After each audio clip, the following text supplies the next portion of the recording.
በኢድ አል አድሃ በበዓሉ ቀን ማለዳ ላይ መላው ዓለም በደስታና በሳቅ ተሞልቶ እያለ እሱ ግን የመጨረሻ እስትንፋሱን ሊወጥ ዝግጁ ነበር። አንገቱ ላይ ትልቁና ወፍራሙ ገመድ ሲገባ ግን አይኖቹ ውስጥ ምንም ፍርሃት አልነበረም፣ እንዲያውም ፈገግ እያለ ነበር። ይህ ሰው ማን መሰላችሁ? በአንድ ወቅት ስሙ የዓለምን ሀያላን መንግስታት ያንቀጠቀጠ የነበረው የታላቋ ኢራቅ መሪ ሳዳም ሁሴን ነበር። ግን እስኪ ያስቡት፣ ህዝቡ እንደ ንጉስ ያከብረው የነበረ ሰው ነበር። እንዴት በአንድ ቀን ጧት እንደ ተራ ወንጀለኛ ሊሰቀል ቻለ? ለመሆኑ ሳዳም የተሰቀለው አሜሪካ ስለጠላቸው ብቻ ነው ወይስ ራሱ የሰራው አንድ ትልቅና አስከፊ ስህተት ነበር? አዎ፣ አንድ ስህተት ሰርቶ ነበር። ይህንን ስህተት ባይሰራ ኑሮ ምናልባት ዛሬም ድረስ የአረብ ምድር ሌላ ይሆን ነበር። ለመሆኑ ይህ ህይወቱን ያበላሸው ወደ ሞት ገመድ የገፋው ሚስጥራዊ ስህተት ምን ነበር? የሳዳም ሁሴን እውነተኛ ታሪክ መስማት ከፈልጋችሁ እስከ መጨረሻው አብራችሁን ቆዩ። ተመልካቾቼ የዚህን አስፈሪና ኃያል ሰውዬ እውነተኛ ማንነት ለመረዳት መጀመሪያ ወደ ኋላ ተመልሰን የልጅነት ህይወቱን ማየት አለብን።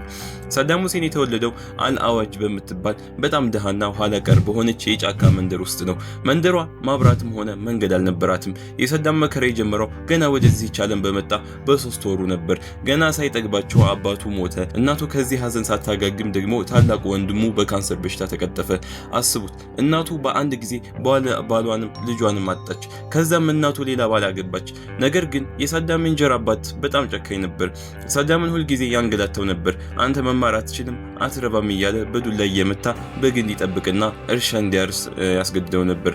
እንዲያውም ህፃን እያለ ባቡር ጣቢያ ላይ ሀብሀብ እንዲሸጥ ያደርገው ነበር።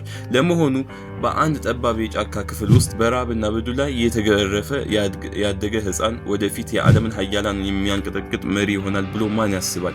ሳዳም 11 ዓመቱ ሲሞላው ግን አንድ ትልቅ ውሳኔ ወሰነ። ከዚህ ጨካኝ የእንጀራ አባቱ ቤት መጥፋት ነበረበት። እናም ወደ ቲክሪት ወደሚባለው ከተማ ወደ አጎቱ ቤት ሄደ። ይህ ውሳኔ ህይወቱን ሙሉ በሙሉ ቀየረው። አጎቱ የሀገሪቱ ወታደር ነበር። ሳዳምን በጥሩ ሁኔታ ተቀብሎ ማስተማር ጀመረ። የሚያስገርመው ግን ሳዳም ዘግይቶ ስለነበር አንደኛ ክፍል የገባው ገና በ18 ዓመቱ ነበር። ሳዳም እያደገ ሲሄድ ወታደር መሆን ፈልጎ ነበር፣ ግን ማርኩስ ላንስ ወታደራዊ ኮሌጅ አልተቀበሉትም። አጎቱ ግን በሳዳም ልብ ውስጥ ትልቅ የፖለቲካ እሳት ለኮሰበት። ሳዳም በ1956 በአዝ በሚባለው የተቃዋሚ ፓርቲ ተቀላቀለ። በዛ ዘመን በኢራቅ ውስጥ ንጉሳዊ ስርዓት ነበር። ነገር ግን ወታደሮቹ ንጉሱን በጭካኔ ገድለው ስልጣኑን ያዙ። ሳዳምም በፓርቲው ውስጥ በጣም ታማኝ፣ ደፋርና አስፈሪ ሰው እየሆነ መጣ። በሂደትም በ32 ዓመቱ የሀገሪቱ ምክትል ፕሬዝዳንት መሆን ቻለ። ይህ ከድህነት የተነሳ ወጣት እንዴት ሙሉ የኢራቅን ስልጣን በእጁ ሊያስገባ ቻለ? ፕሬዝዳንት ከሆነስ በኋላ ሀገሪቱ ላይ ምን አደረገ? ሳዳም ሁሴን በ1979 የኢራቅ ፍጹም መሪ ሆነ። የቀድሞውን ፕሬዝዳንት በሰላም ከስልጣን እንዲወርድ አድርገው። ምክንያቱም በወቅቱ የሀገሪቱ ሰራዊትና ደህንነት ሙሉ በሙሉ በሳዳም እጅ ነበር። ነገር ግን ስልጣን በያዘ በጥቂት ቀናት ውስጥ መላውን የአረብ ዓለም ያስደነገጠ አንድ አስፈሪ ነገር አደረገ። የፓርቲውን ባለስልጣን በሙሉ በአንድ ትልቅ አዳራሽ ውስጥ ሰበሰበ። ከዛም ራሱ መድረክ ላይ ወጥቶ ሲጋራውን እያጨሰ በሱ ላይ ያሴሩ የካዱ ሰዎች ማለት ነው ስም በስማቸው አንድ በአንድ ማንበብ ጀመረ። ስማቸው የተጠሩ ሰዎች እየተንቀጠቀጡና እያለቀሱ ከአዳራሹ በወታደሮች ተጎትተው ወጡ። ወዲያውንም ወደ ውጭ ተወስደው በሞት ተቀጡ። በዛ ቀን ብቻ ወደ 450 የሚሆኑ የጦርና የፓርቲ መሪዎች ተረሸኑ። የሚገርመው ደግሞ ሳዳም ይህንን አስፈሪ ትዕይንት በሀገሪቱ ቴሌቪዥን በቀጥታ እንዲተላለፍ አደረገው። ለምን መሰላችሁ? ወዳጆችም ሆኑ ጥላቶቹ እሱን እንዲፈሩትና ማንም በስልጣኑ ላይ እንዳያየው ስለፈለጉ ነው። ለመሆኑ ሳዳም ሁሴን እንዲህ አይነት ጭካኔና አስፈሪ አምባገነን ብቻ ነበር? በፍጹም። ለሀገሩ ያደረገው አስገራሚ ነገር ስትሰሙ ትገረማላችሁ። ሳዳም ጥላቶቹን ካጠፋ በኋላ ሀገሩን ለመቀየር ሌሊትም ቀንም ይሰራ ነበር። የኢራቅ የነዳጅን ሀብት ተጠቅሞ ታላላቅ መንገዶችን፣ ሆስፒታሎችንና ትምህርት ቤቶችን ሰራ። ዛሬም ድረስ ኢራቅ ውስጥ ያሉት አብዛኞቹ ጠንካራ መሰረተ ልማቶች በእሱ ዘመን የተሰሩ ናቸው። በጣም የሚገርመው ግን ማንኛውም የኢራቅ ዜጋ ፊደል ካልቆጠረና መጻፍ ካልቻለ እስከ 3 ዓመት በእስራት የሚቀጣበትን ጠንካራ ህግ አወጣ። በዚህ ህግ ምክንያት በሚሊዮን የሚቆጠሩ ህፃናትና አዋቂዎች በአጭር ጊዜ ውስጥ መሃይምነትን አጠፋ። በዛ ዘመን የኢራቅ ዲናር በጣም ውድ ነበር። አንድ የኢራቅ ዲናር ከ3 የአሜሪካ ዶላር በላይ ያወጣ ነበር። ሳዳም በሀገሪቱ ውስጥ በሱኒና በሺአ ሙስሊሞች መካከል ትልቅ ሰላምና መረጋጋት ፈጥሮ ነበር። የኢራቅ ህዝብ በኩራትና በብልጽግና መኖር ጀመረ። ኢራቅ እንዲህ በሀብትና በሰላም እየናወጠች እያለ ሳዳም በስልጣን ጥም ሌላ ምን ትልቅ ምኞት መጣበት? ሀገሪቱንስ ወደ ምን አይነት ገደል ከተታት? የሳዳም ትልቁ ምኞት ኢራቅን በምስራቅ አሲያ ብቸኛ ሀያል ሀገር ማድረግ ነበር። ከፈረንሳይ ጋር በመነጋገር የራሱን የኒውክሌር ጣቢያ መገንባት ጀመረ። ነገር ግን ይህንን የኒውክሌር እቅዱን እስራኤል አልወደደችውም። በድንገተኛ የአየር ጥቃት ሙሉ በሙሉ አፈረሰችበት። ይህ በእንዲህ እንዳለ ጎረቤት ሀገር ኢራን ውስጥ ትልቅ አብዮት ፈነዳ። አዲሱ የኢራን መሪ ሆማይኒ ሳዳምን በጣም ይጠላው ነበር፣ አይወደውም ነበር። ሳዳም አደጋው ሳይመጣብኝ እኔ ልቅደም በማለት በ1980 በኢራን ላይ ጦርነት አወጀ። በወቅቱ ኢራን ደካማ ስለነበረች ጦርነቱ በጥቂት ቀናት ውስጥ የሚያልቅ መስሎት ነበር። ነገር ግን ነገሮቹ እሱ እንዳሰበው አልሆነም። ጦርነቱ ለ8 ረጅም ዓመታት ቀጠለ። አስቡት፣ በዚህ ጦርነት ምክንያት ከሁለቱም ወገን ከ1 ሚሊዮን በላይ ንጹሃን ህዝብ አለቀ። ከ800 ቢሊዮን ዶላር በላይ የወደመ ሲሆን ኢራቅ በጦርነት በወታደራዊ በኩል ብታሸንፍም ኢኮኖሚዋ ግን ሙሉ በሙሉ ወደመ። ሀገሪቱ በከፍተኛ ዕዳ ውስጥ ወደቀች። እንግዲህ ሳዳም ህይወቱንና ሀገሩን ያጠፋትን ይህችን ትልቅና አስከፊ ስህተት የሰራው ልክ ከዚህ ከኢራን ጦርነት እንደወጣ ነበር። ጦርነቱ ሲያልቅ ኢራቅ ሙሉ በሙሉ ባዶዋን ቀረች። ህዝቡ ተራበ። ዕዳው ከራሷ በላይ ሆነ። ሳዳም ለጎረቤቶቹ ለኩዌትና ለሳውዲ አረቢያ ምን አላቸው መሰላችሁ? እኔ እኮ ስዋጋ የኖርኩት ደሜን ያፈሰስኩት እናንተን ከኢራን አደጋ ለመጠበቅ ነው። ስለዚህ ያለብኝን ዕዳ ሰርዙልኝ አላቸው። እነሱ ግን አንሰርዝም፣ ብራችንን መልስ አሉት። በተለይ ኩዌት በጣም ትንሽ ብትሆንም በነዳጅ የበለጸገች ሀገር ነበረች። ሳዳም በጣም ተናደደ። በኢኮኖሚ የደቀቀችው ሀገሩን ለማዳን የኩዌትን ነዳጅ በእጁ ማስገባት እንዳለበት ወሰነ። ግን እስኪ ያስቡት፣ ሳዳም ዝም ብሎ ተነስቶ ነው ኩዌትን የወረረው? እዚህ ጋር ነው እንግዲህ በታሪክ ውስጥ የተደበቀውና ብዙ ሰው የማያውቀው ትልቁ እውነት የሚጀምረው። ሳዳም ከመውረሩ በፊት ፍንጭ ይፈልግ ነበር። ያኔ ከአሜሪካ ጋር በጣም ጥሩ ግንኙነት ነበራቸው። እናም ሳዳም በወቅቱ የነበረችውን የአሜሪካ አምባሳደር አስጠርቶ ከኩዌት ጋር ስላላቸው የድንበር ጠብ ነገራት። አምባሳደሯ ምን ብላ መለስ ይችላል መሰላችሁ? እኛ በአረብ ሀገራት መካከል የሚፈጠር የድንበር ጠብ ውስጥ አንገባም፣ ጣልቃ አንሆንም አለችው። ይህች ንግግር ለሳዳም እንደ አረንጓዴ ማብራት ነበረች። አሜሪካ የፈቀደችለት መስሎት ነበር። ግን ሳዳም እዛ ጋር ተሸወደ። አሜሪካ ትልቅና ተንኮለኛ ወጥመድ አዘጋጅተለት እንደነበር በፍጹም አላወቀም ነበር።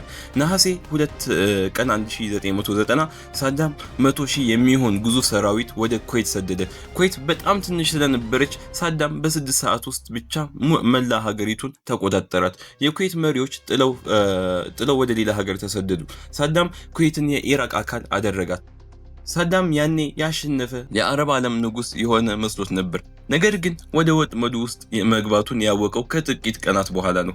አሜሪካ ቃሏን አጥፋ ምን አደረገች? ሳዳምንስ ወደ ምን አይነት አስፈሪ ገደል ከተተችው? ሳዳም ኩዌትን እንደያዘ አሜሪካ ወዲያውኑ ፊቷን አዞረችበት። ፕሬዚዳንት ጆርጅ ቡሽ አባትየው ማለት ነው 38 ሀገራትን በአንድ ላይ ሰብስበው ግዙፍ ጦር አወጡ። የበረሃ ማዕበል የሚባል አስፈሪ ጦርነት በኢራቅ ላይ ተከፈተ። የሳዳም ሰራዊት ይህንን ሁሉ ሀገር መቋቋም አልቻለም። በመጨረሻም ከኩዌት እንዲወጣ ተገደደ። ነገር ግን የኢራቅ ሰራዊት ወደ ሀገሩ እየተመለሰ ባለበት ሰዓት የአሜሪካ ጦር ከሰማይ በከፈተው እሳት በሺዎች የሚቆጠሩ ወታደሮች በጭካኔ ጨረሳቸው። ከዛስ ምን ሆነ መሰላችሁ? እዚህ ጋር ነው እንግዲህ ትልቁና አሳዛኝ ሚስጥር የሚጋለጠው። አሜሪካ ሳዳምን ለማጥፋት ምን አይነት ጭካኔ መንገድ ተጠቀመች?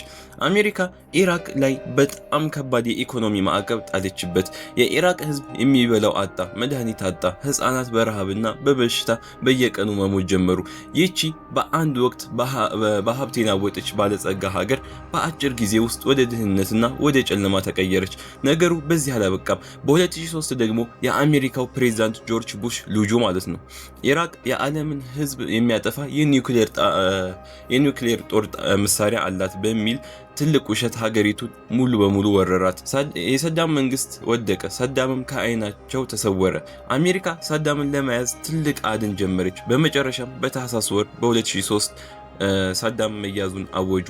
ግን አሜሪካ ሳዳምን የያዘችበት መንገድ በተመለከተ ለዓለም ህዝብ ምን ብላ እንደዋሸች ታውቃላችሁ? ትልቁ ውሸት እዚህ ጋር ነው።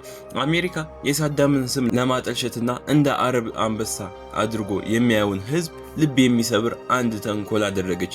ሳዳምን ያገኘነው መሬት ውስጥ ከተቆፈረ ጠባብና ቆሻሻ ጉድጓድ ውስጥ ተደብቆ ነው ብለው ፎቶና ቪዲዮ ለዓለም አሳዩ።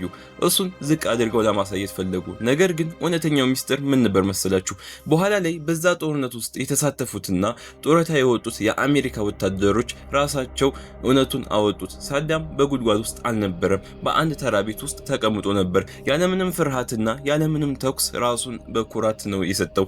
አሜሪካ ግን ህዝቡ እንዲነቀውና እንዲያፍርበት ብላ ያንን የጉድጓድ ውሸት ራሷ ፈጥረው ነበር።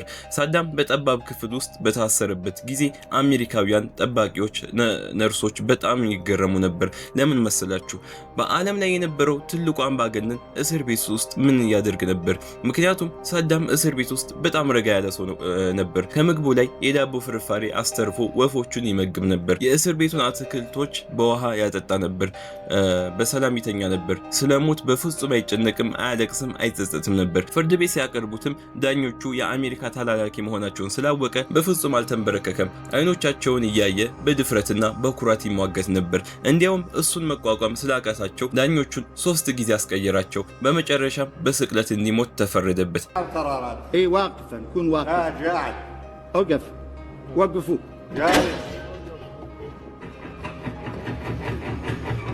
يا الله لا تطويل يلا جوزوا منا لا تطويل حكي وياك.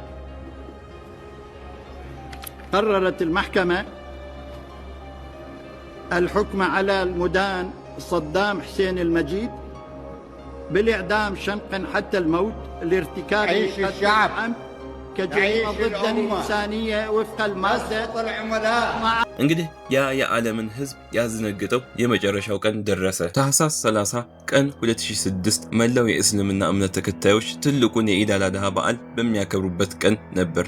መላው ዓለም በደስታ ላይ ያለ አሜሪካና የኢራቁ አዲሶቹ መሪዎች ግን ያንን የተቀደሰ ቀን ሳዳምን ለመስቀል መረጡት። ይህ ሆን ተብሎ የኢራቅንና የሙስሊሙን ዓለም ልብ ለመስበር ህዝቡን ለማዋረድ የተደረገ በጣም ክፉ ሴራ ነበር። ሳዳም ሁሴን ወደ ገመዱ ሲቀርብ ፊቱ ላይ ግን ምንም ፍርሃት አልነበረም። የሚገርመው ጥቁሩ ኮቱን በኩራት ለብሷል። ቅዱስ ቁርአንንም በእጁ ይዟል። ሊሰቅሉት የመጡት ሰዎች ፊታቸው በጥቁር ጨርቅ ሸፍነው ነበር። እነሱ ፈርተው ነበር። ሳዳም ግን ፊቱ ክፍት ነበር። የአይኑን መሸፈኛ ጨርቅ አልፈልግም ብሎ እምቢ አለ። ሞትን አይኑን እያየ በድፍረት ሊጋፈጠው ፈለገ። የመጨረሻ እስትንፋሱ ከመውጣቱ በፊት ላኢላሃ ኢላላህ ሙሐመዱ ረሱሉላህ እያለ በሸሃዳ ይዞ በገመድ ገደሉት። በበዓሉ ቀን ማለዳ ላይ የሳዳም ሁሴን ህይወት በዚህ መልኩ አለፈች። ተመልካቾቼ ሳዳም ሁሴን ፍጹም መሪ አልነበረም። ሀገሩን በብረትና በእሳት የገዛ ብዙ ሰዎችን የገደለ ጨካኝ አምባገነን ነበር። ይህንን ማንም አይክድም። ነገር ግን አንድ ትልቅና መራራ እውነት አለ። ሳዳም ሀገሩን ለባዕድ ጥላት አሳልፎ በፍጹም አልሸጠም። የኢራቅን የነዳጅ ብር ሰርቆ በውጭ ሀገር ባንኮች ውስጥ አላከማቸም። ሀገሩንና ህዝቡን ያስከበረ፣ ስሙ ሲነሳ የዓለም ሀያላን የሚንቀጠቀጡለት መሪ ነበር። ሳዳም ከሞተ በኋላ ግን ኢራቅ ምን ሆነች? ሰላሟ ሙሉ በሙሉ ጠፋ። ሀገሪቱ በየቀኑ የንጹሃን ደም የሚፈስበት የጦርነት ቀጠና ሆነች። አይኤስ የሚባል ጨካኞች መጡ። ዘራፊዎች ስልጣን ይዘው የሀገሪቱን ሀብት በዘበዙት። በአንድ ወቅት ሳዳም እንዲሞት በደስታ ይጮሁና ያጨበጨቡ የነበሩ የኢራቅ ሰዎች ራሱ ዛሬ ላይ ሆነው የሳዳም ዘመን ይሻል ነበር፣ በቃን ተራብን እያሉ ማልቀስና መጸጸት ጀምረዋል። ግን ምን ያደርጋል? የፈሰሰ እንባ መልሶ አይመለስም። ሳዳም ግን ታሪክ የማይረሳው ትልቅ አሻራ ጥሎ አልፏል። እስኪ እናንተ ምን ታስባላችሁ? ሳዳም ሁሴን ለሀገሩ የቆመ እውነተኛ ጀግና ነበር ወይንስ ሀገሩን ወደ ጥፋት የከተታት ጨካኝ አምባገነን? ያላችሁን ሀሳብ አሁን በኮሜንት ላይ ጻፉልኝ። ቪዲዮን ላይክ እና ሼር ማድረጋችሁን እንዳትረሱ። ለቻናሉ አዲስ ከሆናችሁ ሰብስክራይብ አድርጉ። በሌላ ድንቅ ታሪክ እስክንገናኝ ሰላም ሁኑልኝ።